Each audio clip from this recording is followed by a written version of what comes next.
Thank you very much, Phil, and thank you all very much for being here today to discuss an issue of huge, huge consequence. There are so many major crises facing our country.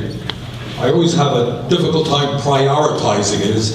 Is it climate change? Is it the collapse of the middle class? Is it the giving up of privacy rights? Whatever it may be, we've got a lot of problems.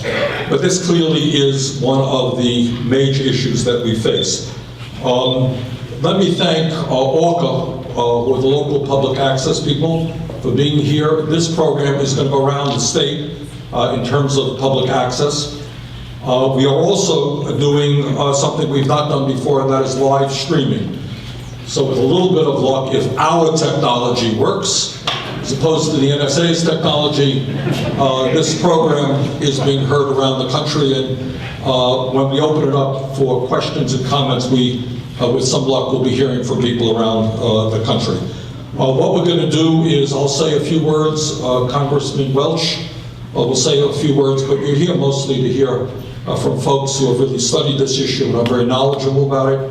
And we're very proud to have two of them, David Cole and Heidi Bogrosian, who are going to be speaking about what NSA is doing. David will focus on government issues, and Heidi will focus on another issue that does not get enough attention. That is what the private sector in corporate America is doing in terms of surveillance and so forth. Let me start off by saying that the issue we face is a very difficult issue. It is a complicated issue, and in fact, there are no magical solutions to it. For a start, in my view, terrorism is a very real and serious issue. There are, in fact, people who would like to do us harm. Right now in Russia, you're seeing their government address the problems at Sochi, and those problems are real and exist. And in my view, the United States government should be doing everything that it can to prevent another terrorist attack against this country. That is a reality. Second issue that we have is technology is exploding.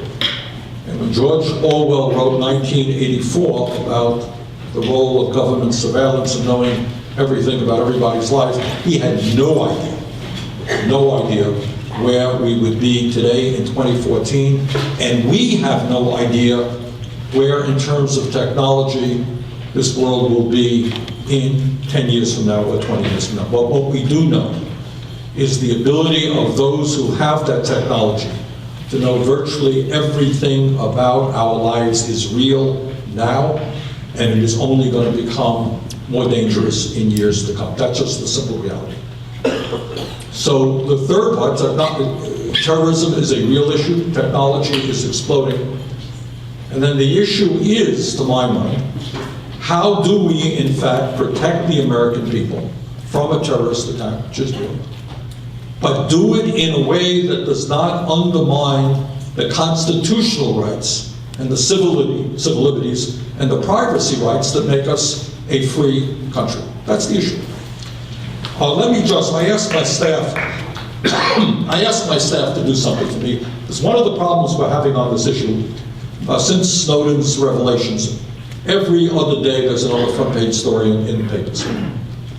And on Monday you read this, on Wednesday you read that, and it's just kind of mind-blowing. Let me just take a minute or two to list some of the revelations that we have heard about in the last several months. And I do this in order to give you a scope of what we already know, and I suspect there's a lot we do not now know. Phone metadata. What that is about is that virtually every telephone call that you make that is made in this country is kept on file by the NSA. And that includes your number, the number that you're calling, the location where you are, the time that you made the phone call, and the duration of that phone call. The Washington Post tells us that the NSA gathers nearly 5 billion, that's a B, 5 billion records per day on cell phone location. According to the Guardian newspaper, the NSA collects almost 200 million text messages per day. According to Der Spiegel, the German newspaper, in 2011, financial databases containing 180 million records, specifically Visa, were targeted, and other large credit card companies. According to The Guardian, the NSA collects email information, chat information, and internet history. According to the New York Times, the NSA collects smartphone app data, including Angry Birds and Google Maps. And that gives them information on a user's location, age, sex, and other personal information. Google Maps can pinpoint a person's location to within a few yards. According to Der Spiegel again, the NSA collects communications with Al Jazeera. New York Times talks about the NSA cross-referencing this data with property records, tax data, GPS location information, voter registration rolls, and other data. The New York Times reports the NSA has monitored online multiplayer games and communications between players. According to the Washington Post, the NSA has cracked cell phone encryption technology, which allows them to read text messages and listen to conversations. According to the New York Times, the NSA has intercepted nearly 100,000 computers on their way to delivery and installed tracking devices on radio broadcasting devices for computers not connected to the internet, though there is no evidence any of these computers ended up in the United States. According to Der Spiegel, the NSA went undercover at embassies to get closer to foreign networks. The NSA and CIA teamed up to place agents in 80 locations around the world, including 19 in Europe. The agents set up listening devices on embassy rooftops. This is apparently how the NSA got access to Angela Merkel's cell phone. Through this program, they also hacked the UN video conference system in 2012. They also encouraged operatives to hand over contacts, and were able to monitor 35 foreign leaders' cell phones. As you may recall, the president of Brazil broke an arrangement to come to the United States to visit with the president just on this issue. And the spying on presidents around the country, including our leading allies, on their cell phones has been an uproar, cause of uproar in countries throughout the world. So that is at least some of what we know that the NSA is doing. One of the concerns that I had and wrote to the NSA about, and this is just clearly a partial concern, is the impact on our political process and the ability of an unethical government to blackmail congressmen, presidents, governors, and so forth. If, for example, you have somebody who's in public office who is gay and doesn't want that out, or is having an affair, and somebody has the ability to know that somebody is making these calls, you can get that to a political opponent in 5 minutes, and you are, in a sense, holding hostage an elected official. And this is not just, obviously, a fantasy or paranoia. You all remember that 40 years ago or so, we had a president who was impeached, who ended up resigning because he had total contempt for the law and felt it appropriate for his agents to go knocking down doors and get information from his political opponent. So you try to think, if 10 years from now you have a president who has equal contempt for the law or the Constitution, what could that president do in terms of the political process? But I think the broader issue that all of this raises, and it's a very, very deep issue, is, we hear a whole lot about the word freedom. Every speech on the floor of Congress is about freedom. We are a free society. Well, what does freedom mean? What does freedom mean in the 21st century if the United States government or corporate America knows about every call that you're making, every purchase that you're making, maybe your medical records, maybe your banking records, who your friends are? Is that really what free society is about? And what impact does this have? I know there are some people, and I've talked to them, people say, you know what, Bernie, I really don't care. Government wants to listen to my conversations. I don't have a problem. I am not a terrorist, and I don't care. But I really worry about that type of attitude. in terms of being a free society. Because I think, freedom is just a very, very subtle, I don't know what the word is, it's something that's subtle.